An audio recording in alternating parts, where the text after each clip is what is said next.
Saludos muy cordiales, soy Ronald Bracho y este es tu programa Café y Converso.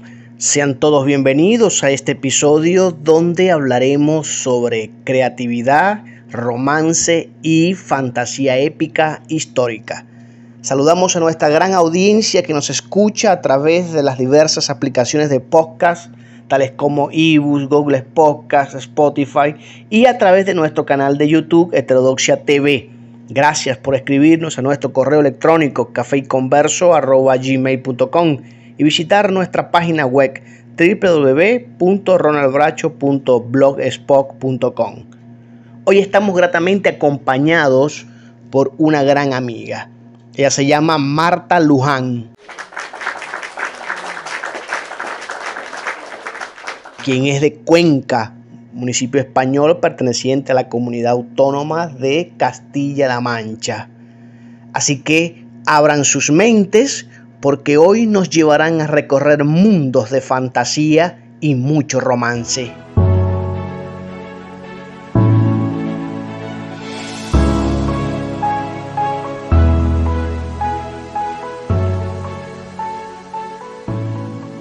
Hoy nos acompaña Marta Luján, de Cuenca, España. Fue desde niña una ávida lectora, una narradora de cuentos y paseadora por mundos fantásticos, profesora de técnicas narrativas durante varios años y correctora de textos.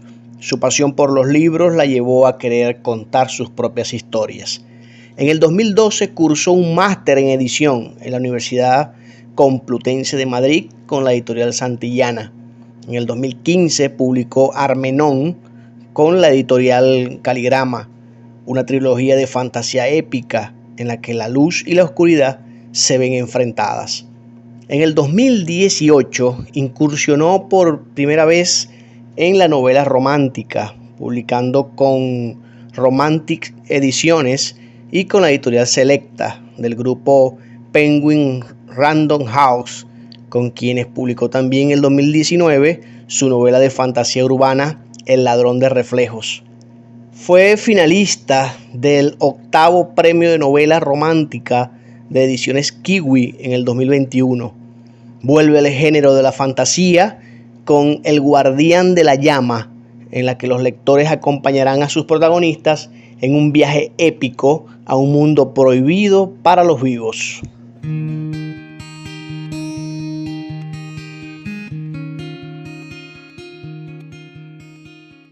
Marta, estamos muy contentos por tenerte en este programa Café Converso y muy agradecidos también porque aceptaste nuestra invitación y apartaste de tu tiempo para conversar con nosotros sobre tu experiencia y sobre todo también tus recomendaciones para todos aquellos que anhelan, desean iniciar en el hermoso arte de la escritura.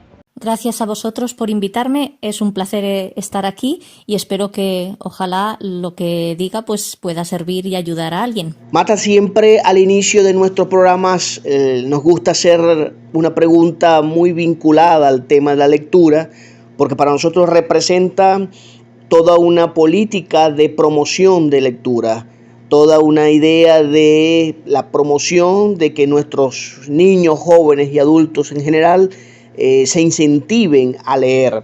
Y queremos preguntarte cómo ha sido tu proceso de inicio a la lectura, desde cuándo te diste cuenta que te gusta, te apasiona leer y qué te motivó a ti a hacerlo. Bueno, la verdad es que yo creo que leo desde pequeña gracias al colegio. En el colegio nos hacían leer libros y la verdad es que a mí me encantó. Y recuerdo que de niña solía ahorrar y con mis ahorros pues iba y me compraba los libros que me gustaban, principalmente de fantasía. Me gustaba mucho Michael Ende y creo que el primer libro que me compré de él fue Jim Button y los 13 salvajes. Y a partir de ahí pues empecé a leer cada vez más y bueno, pues descubrí todo un mundo porque podía pues vivir aventuras y conocer otros lugares, conocer personajes nuevos.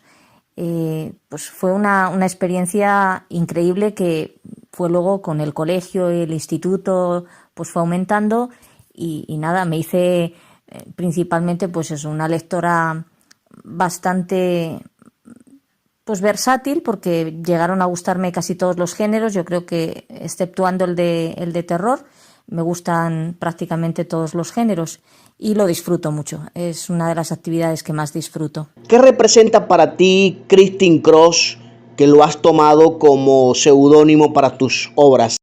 El nombre de Christine Cross en realidad surgió porque me tuve que presentar, me presenté a un concurso, tenía que poner seudónimo y pensando en alguno, la verdad es que me surgió este, sobre todo porque por la literación, ¿no? Me sonaba bien la literación de las Cs, ¿no? Christine Cross. Me pareció que era un nombre pues que estaba bien, que podía pegar. Luego cuando me escribió la editorial y me dijo, ¿quieres publicar con tu nombre o prefieres solo con el seudónimo? Dije, bueno, pues con el seudónimo, porque tenía un libro de fantasía, una trilogía, que se llama Armenon, que la había publicado como Marta Luján, y pensé que sería bueno separar los dos géneros, ¿no? El de romance como Christine Cross y los de fantasía como Marta Luján. Porque así la gente, cuando va buscando algo específico de ti, le ha gustado pues tu género en romance y demás, pues ya sabes siempre que cuando tú escribes con ese nombre, con ese seudónimo, son todas de romance, mientras que si le escribo fantasía, pues me buscarán como Marta Luján. No tiene ningún significado especial como tal, como te digo, pues fue a causa de un concurso, pero bueno, es un nombre con el que cada vez me siento más identificada, ¿no? Me gusta cómo suena y me identifico cada vez más con él. Según tu parecer, queremos preguntarte qué es lo que más te ha ayudado a desarrollar tu creatividad. La creatividad, pues hay gente que nace con una personalidad más creativa y hay gente que nace con una personalidad mucho más lógica. Entonces, por una parte, yo creo que es algo también que viene dado, que es cierto que se puede cultivar y se puede acrecentar, pero que en cierta medida ya tienes una base. Bueno, sobre esa base yo siempre he sido pues muy creativa, muy imaginativa, ¿no? Ya desde niña me gustaba imaginarme historias, imaginarme cosas, y después la fui desarrollando. ¿Cómo? Pues una de las grandes cosas que yo creo que ayudan mucho a desarrollar la creatividad es el hecho de ser muy observadora, ¿vale? O sea, observar el entorno, las cosas que ves, las personas, cómo visten, qué gestos hacen. Siempre me ha gustado también mucho la psicología y yo creo que eso es una de las cosas que más ayudan a fomentar la creatividad. El poder observar a tu alrededor con amplitud y luego de ahí pues quizás poder extraer alguna historia, imaginarte a ver esas personas que están hablando, de qué estarán hablando, esta situación que pasa ahora, cómo se podría ver en otro ambiente y tal. Entonces, una de las cosas que serían importantes es eso, el cultivar la observación, la capacidad de observación. Por otro lado, yo estuve dando clases durante un tiempo de técnicas narrativas y un ejercicio que me gustaba mucho hacerle a las personas que tomaban la clase para aprender a escribir y demás, era imaginarles, ponerles una estampa, ¿no? Entonces yo decía, por ejemplo, imagínate una playa desierta, un cielo gris encapotado cubierto de nubes y una persona solitaria ahí en la playa. Ahora, créame una historia con esto. ¿Quién es? ¿Qué hace ahí? ¿Qué le ha pasado? Bueno, pues ese crear la historia, luego yo cuando iba leyendo los inicios de una historia, una novela que la gente me entregaba, pues ahí te vas dando cuenta también de quién tiene más imaginación. Te puedes tirar por el lado de lo normalito, pues está ahí sola, está triste porque ha perdido un ser querido y pues esto, como están las nubes así, pues tomas un poco la continuidad de la emoción que siente ella con lo que es el ambiente. Pero también había quien se le disparaba la imaginación y resulta que es una asesina buscada, que la están persiguiendo y acaba ahí en la playa. Entonces, el ponerte en ese tipo de situaciones, el pensar una cosa tan sencilla, una estampa tan sencilla como una playa vacía con un cielo encapotado, te puede generar ideas, ¿no? Y cuanto más creativa, ¿no?, imaginativa sea la idea, pues mejor. Y ese es un ejercicio también que se puede hacer, o sea, ponerte en una situación cotidiana, voy a comprar el pan a la panadería, bueno, y a partir de ahí, crea una historia. ¿Qué pasaría? ¿Quién me encontraría? ¿Qué me sucedería? Y ponerte a imaginar situaciones, pues incluso si quieres, inverosímiles. Ese es un ejercicio también que es muy bueno.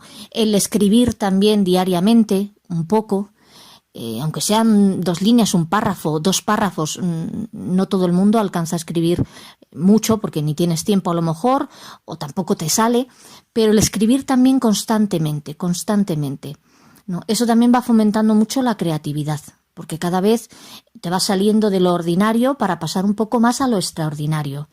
Y también, pues como decía, leer, porque leer es una de las cosas que aviva la imaginación. Lo que no se te ocurre a ti se le puede ocurrir a otra persona, y quizás de ahí tú misma pues sacas una idea nueva, diferente, ¿no?, que puede ayudarte luego a crear otra historia.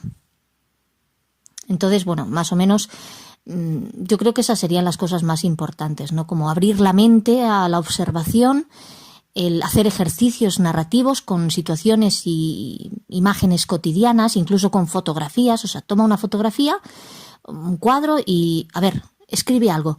Y escribir diariamente. Sí, sin duda, Marta, la capacidad de observación del escritor es fundamental, como tú dices. Ciertamente, esa capacidad de analizar tu entorno, de ver los elementos que en ella se desarrollan, es vital porque enriquece esa forma creativa de escribir. Sin embargo, también existen elementos en nuestro entorno que pueden ser de alguna forma u otra peso suficiente como para destruir la creatividad de alguna persona. Lo que más destruye la creatividad en un escritor, bueno, yo creo que hay pues 3 grandes bloqueos, ¿no?, que se podrían decir. Uno es el bloqueo emocional, el miedo a que lo que yo escribo, si alguien lo lee, pues se ría de mí, haga el ridículo o sienta o me digan que estoy equivocada, que está mal escrito. Y todo esto pues está de alguna manera relacionado con una autocrítica personal muy negativa. Entonces, yo siempre recomiendo, una de las cosas que más recomiendo es que cuando uno escribe, que le guste lo que escribe. Creo que eso es esencial. Porque si tú estás contenta con lo que tú haces, si tú tienes ese espíritu positivo y esa visión positiva de ti misma, las cosas que creas, las crearás bonitas, las crearás positivas. Luego es verdad que hay una calidad, un estándar de calidad de escritura, que eso se aprende, pues eso, escribiendo, tomando cursos, mejorando la ortografía, la redacción, etcétera. Pero la idea, o sea, lo que es el corazón que tú pones en ese desarrollo de tu historia, eso tiene que nacer de un sentimiento positivo, de algo con lo que estás contenta y estás feliz, ¿no? Entonces, ese es uno de los bloqueos principales, el bloqueo emocional. Luego también hay un bloqueo perceptivo, ¿no? Y eso pues tiene relación con la pregunta que he respondido antes. Es el hecho de que quizás nuestra óptica a la hora de ver el mundo, de observar a nuestro alrededor, pues es limitada y es reducida. Y entonces, pues eso nos impide ser más creativos, ¿no? Si no somos capaces de percibir los detalles.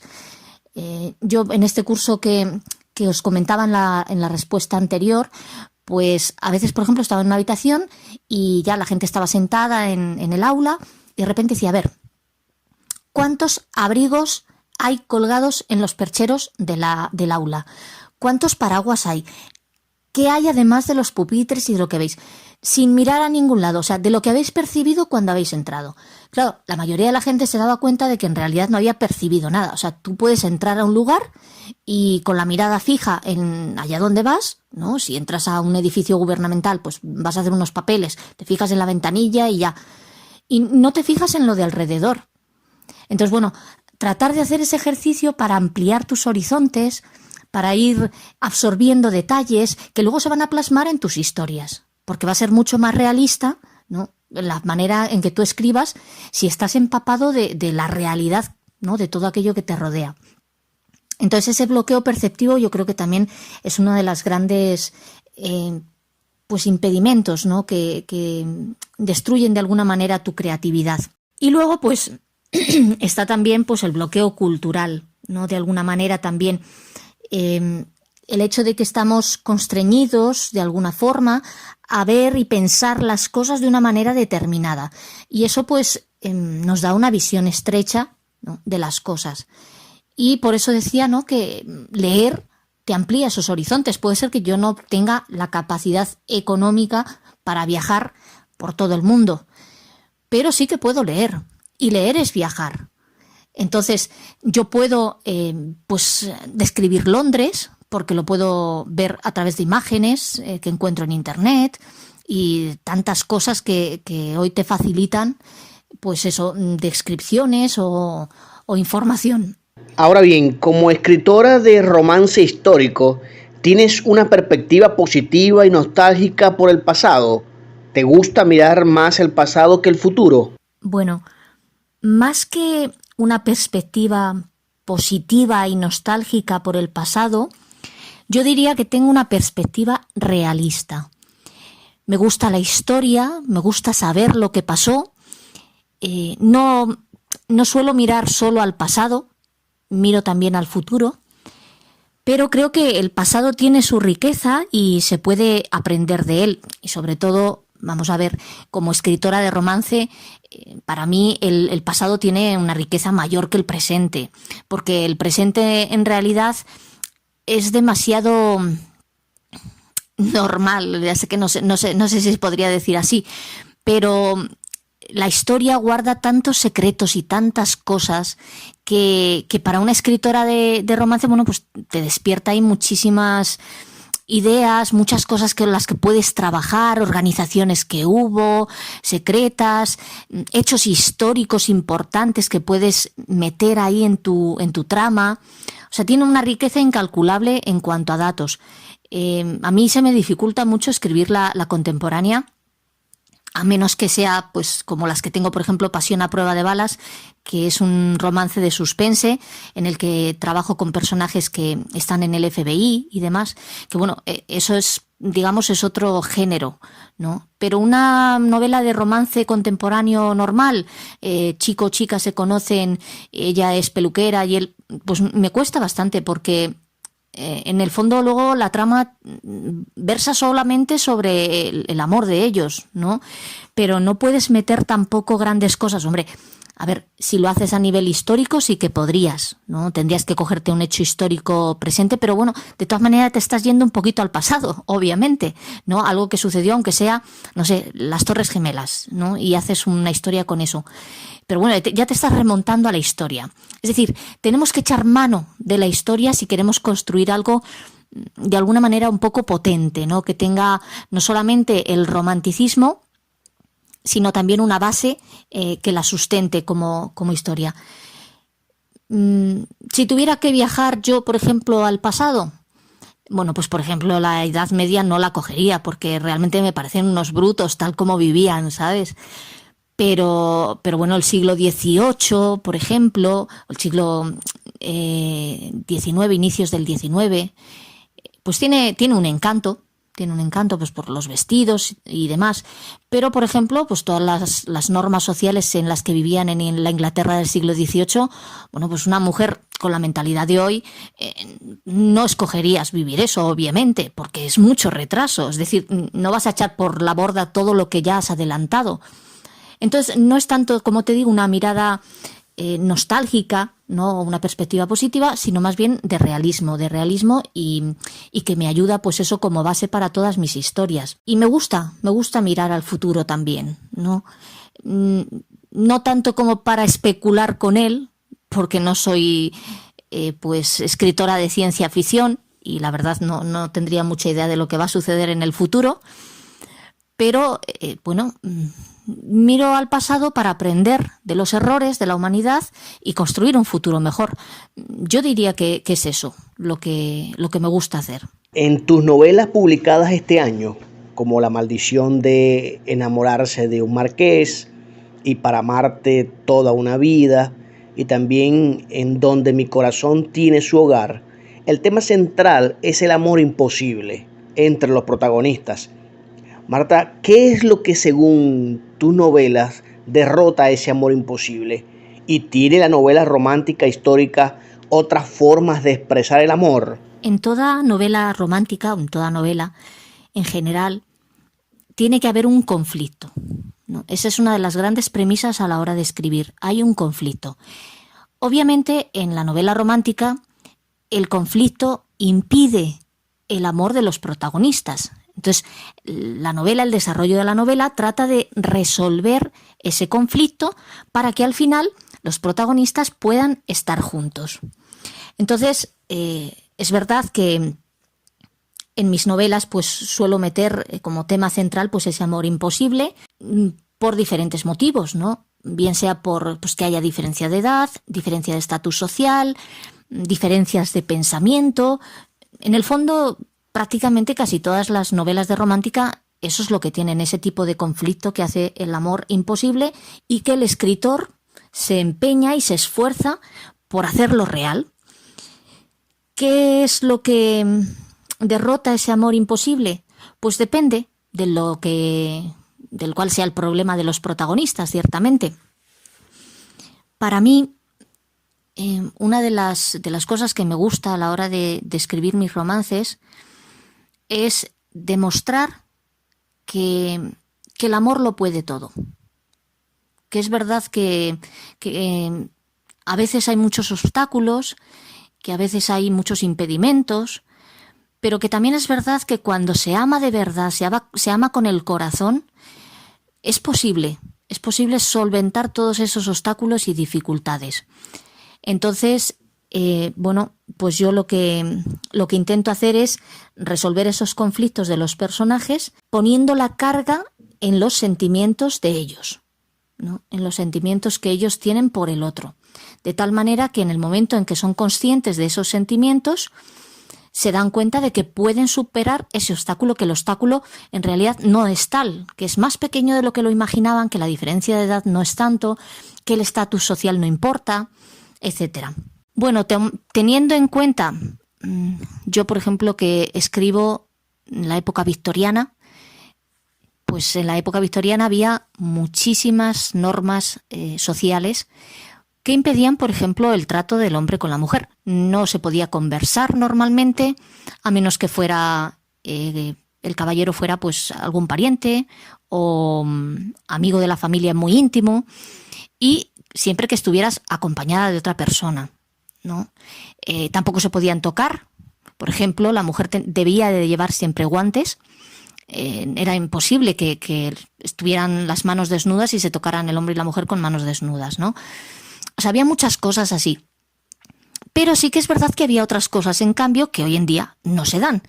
Como, por ejemplo, pues el lenguaje del abanico, el lenguaje del coqueteo, del flirteo, que eso era muy propio. O sea, de hecho estaba hasta bien visto que si tú estabas casada, los caballeros pudieran coquetear contigo. O sea, era como una cosa normal, ¿no? Siempre que no se pasasen, obviamente dentro de unos límites.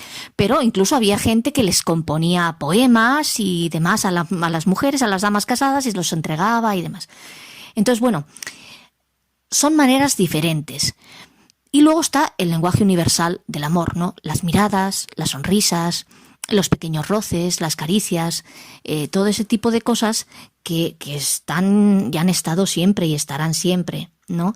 Y que también entran como parte de esas formas de expresar el amor. Pero bueno, ya te digo que conociendo un poquito de historia, pues quizás esto que te he comentado, ¿no? Del flirteo descarado, así del coqueteo, el cortejo, que también era como muy, muy importante, ¿no? Cortejar a la mujer. Digamos que no era propiamente un noviazgo, porque pues podían cortejar 3 o 4 personas al mismo tiempo a la misma dama, hasta que ella se decidía y escogía uno. Bueno, ese cortejo, por ejemplo, pues conllevaba flores, acompañar a un paseo a la persona con una chaperona, obviamente, bailar algún baile con esa persona. y todas esas cosas, bueno, que normalmente no se podían hacer y que en ese momento pues sí se hacía. De todas maneras, también es cierto que algunas normas de estas, por ejemplo, pues como escritoras nos tomamos licencias, ¿no? Nos tomamos licencias y pues ponemos personajes un poquito más avanzados, ¿no? Un poquito, mujeres un poquito más feministas, siempre que no choque demasiado con la época, ¿no? Pero sí, mujeres a lo mejor que son más directas a la hora de hablar o de comunicarse con un hombre, situaciones un poco así que también te permiten más contacto entre los personajes. Por ejemplo, en la última novela que publico ahora en noviembre, que se titula Sedúceme si puedes, bueno, pues la protagonista, por ejemplo, que es una chica norteamericana de Boston en el siglo XIX, mediados del siglo XIX, pasada ya la Guerra Civil Americana, pues viaja en tren, hace un viaje muy largo desde Boston hasta Nueva Orleans. Y allí pues la acompaña un caballero que no debería de estar ahí, ¿no? Obviamente, pues primero porque ella no se lo ha pedido y segundo porque, bueno, no es pariente suyo. Entonces no tiene por qué acompañarla. Y sin embargo, bueno, dadas las circunstancias y tal como he planteado la situación, bueno, pues él logra acompañarla. Entonces, claro, se encuentran los dos solos en un viaje larguísimo, donde tienen que estar mucho tiempo allí en Nueva Orleans y con situaciones que les obligan pues a estar juntos. Entonces, bueno, son licencias que nosotros como escritoras nos podemos tomar, como te digo, respetando un poco los cánones de la época y en la medida de lo posible las normas sociales, pero que, bueno, nos permiten hacer ese juego con los personajes para poder, pues, que terminen expresando ese amor de una manera o de otra. Cuando leemos tus novelas Armenón, el factor medular de ellas es la lucha del bien contra el mal. Sin hacer spoiler, por supuesto, tus protagonistas también libran luchas internas o son personajes con una madurez significativa. Bueno, en toda novela, como he dicho antes, siempre hay un conflicto que se tiene que resolver, un conflicto externo. Pero también es necesario que haya un conflicto interno, porque los personajes se tienen que desarrollar a lo largo de la historia. Tú no puedes tener un personaje plano. Es decir, tu personaje tiene que tener pensamientos propios, sentimientos, un pasado, que a lo mejor tú no vas a contar todo el pasado del personaje en la novela, pero tú sí que lo tienes que conocer. Tú sabes por qué actúa de una manera determinada, ¿no? Que es por influencia de algo, no sé, pues a lo mejor un padre demasiado abusivo o una circunstancia que le marcó.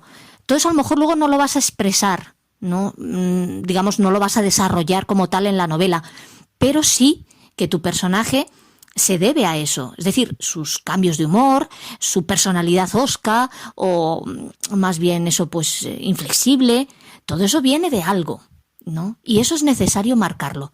Y a lo largo de la novela, eso tiene que ir cambiando. Tu personaje tiene que ir madurando. Esa es una ley de la escritura. Si no, tu personaje se queda, pues eso, como un dibujo animado, o sea, sin 3D. Y eso es imposible, porque entonces no te parece real. Y por otro lado, los lectores no se pueden identificar con él. Es decir, un personaje que sea perfecto, que nunca se enfada, que no levanta nunca la voz, que no tiene momentos malos de bajón, pues no es real. No es real porque no pertenece a alguien vivo, ¿no? Entonces no nos podemos identificar con él. Entonces, en Armenón, pues por supuesto que mis personajes tienen sus propios conflictos, que van resolviendo a lo largo de la historia, que les impiden muchas veces tomar las decisiones correctas, por influencia de su pasado y bueno, que están ahí y que los hacen ser como son, ¿no? Luego quizás también a lo largo de la historia puedes ir añadiendo conflictos nuevos interiores, ¿no? Que surgen a lo mejor de una relación nueva, de conocer a alguien de repente, de pues una situación que se presenta, ¿no? Y que tomas partido y a lo mejor te equivocas. Y bueno, eso ya lo empiezas a arrastrar también, que a lo mejor se suma al pasado. Es decir, todo eso tiene que estar ahí presente. Y sí, mis personajes, por ejemplo, pues Kiros, que es el protagonista de Armenón, bueno, pues tiene ahí un conflicto importante porque él no sabe quién es su padre, nunca lo ha sabido. Él ha vivido siempre con su madre y bueno, pues vive en el campo, feliz de la vida, con sus amigos y demás, pero siempre un poquito con esa espinita, ¿no? De por qué no tengo padre, o sea, por qué mi padre no me ha querido o no ha estado aquí presente en mi vida y demás. Claro, luego aparece otro personaje que le hace un poquito como de padre, ¿no? Que le va ayudando, que le va enseñando ciertas cosas. Luego de repente pues se presenta una misión, se da cuenta de que él es un elegido y eso pues es otra carga que le viene encima. Entonces así se van sumando pues conflictos que va resolviendo, que le van dificultando también el decidirse, a ver, yo puedo con esto, o sea, de verdad que yo quién soy, o sea, es que yo no soy nadie, no tengo un papel importante en la historia, ¿por qué me toca a mí ser el elegido y salvar el mundo? Es que no viene al caso, ¿no? Entonces ese podré, no podré, pues es otro conflicto que se genera y bueno, el Quirós del inicio de la historia y el Quirós al final de la historia es muy diferente. Sigue teniendo pues más o menos la misma edad, porque no es que pasen demasiados años, pero la experiencia de la vida que él ha ido adquiriendo con las situaciones que se han ido dando, pues le da otra visión del mundo. Y también va haciendo que se le aclare a él su interior, porque aparte pues va descubriendo cosas de su pasado, de su padre, de lo que ha vivido su familia, etcétera. Entonces, bueno, no solo en mi novela, ya te digo, creo que eso es fundamental en cualquier persona que quiera escribir, que escriba personajes de 3 dimensiones, ¿no?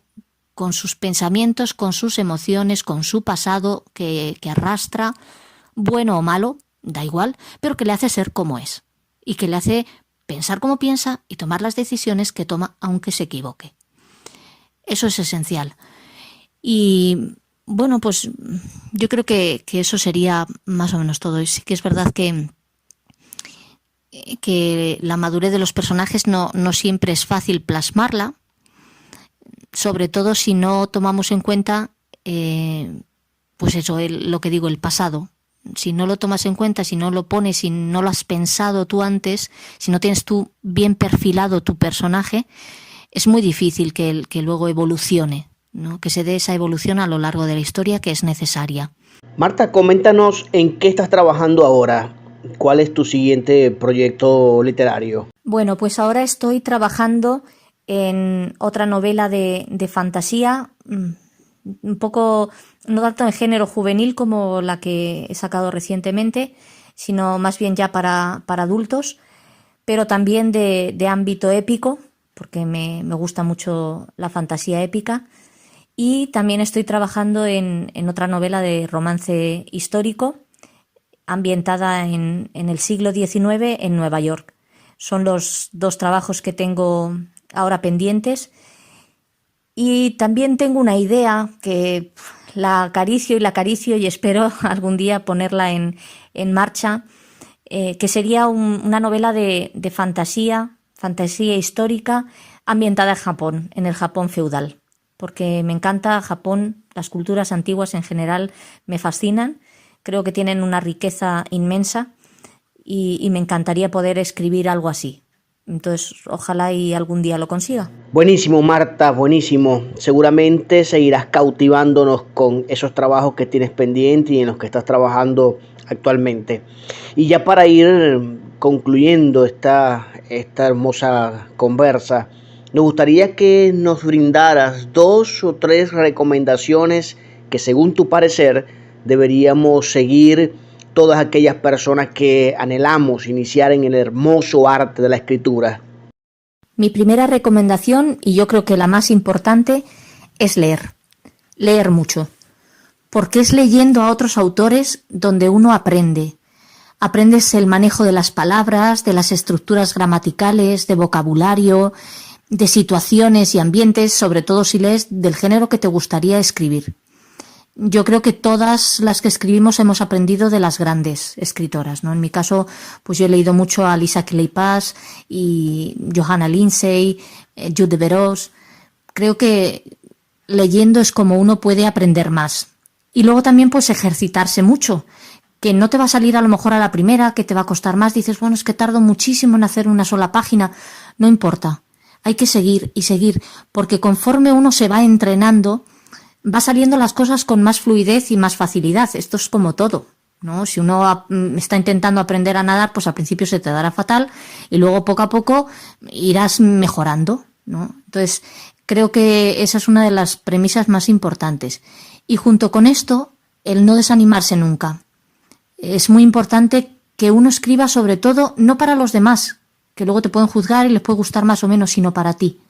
Que para ti sea algo divertido, que te guste, que lo goces, que te enamores de lo que escribas, porque así es como harás las cosas bien, ¿no? Y luego si a alguien no le gusta, bueno, pues qué pena, ¿no? Pues que es verdad que contra gustos no hay nada escrito y que todos tenemos gustos diferentes, pero te sentirás cómoda contigo mismo y con tu propio trabajo, que eso es lo más importante. O sea, creo que el arte de escribir es sobre todo el arte de divertirte, de ser feliz y de gozar con lo que haces. Este ha sido un programa extraordinario, Marta. Estamos contentísimos por haberte tenido con nosotros, por haber escuchado de ti tus recomendaciones y lo hermoso que ha sido escuchar tu experiencia a la hora de escribir. Nos complace realmente y deseamos tenerte en próximos encuentros con nosotros aquí en este programa Café y Converso. Muchas gracias, Ronald. Ha sido un placer poder charlar con vosotros de lo que es mi pasión más profunda, que es escribir, y espero pues que se pueda repetir efectivamente en futuras ocasiones. Yo estaría encantada de volver con vosotros. Mil gracias. Muchas gracias a todos por acompañarnos. Síganos escribiendo a nuestro correo electrónico cafeyconverso@gmail.com y visitando nuestra página web www.ronaldbracho.blogspot.com para este y otros programas y temas de interés. Yo soy su amigo y hermano Ronald Bracho y este es su programa Café Converso para ti.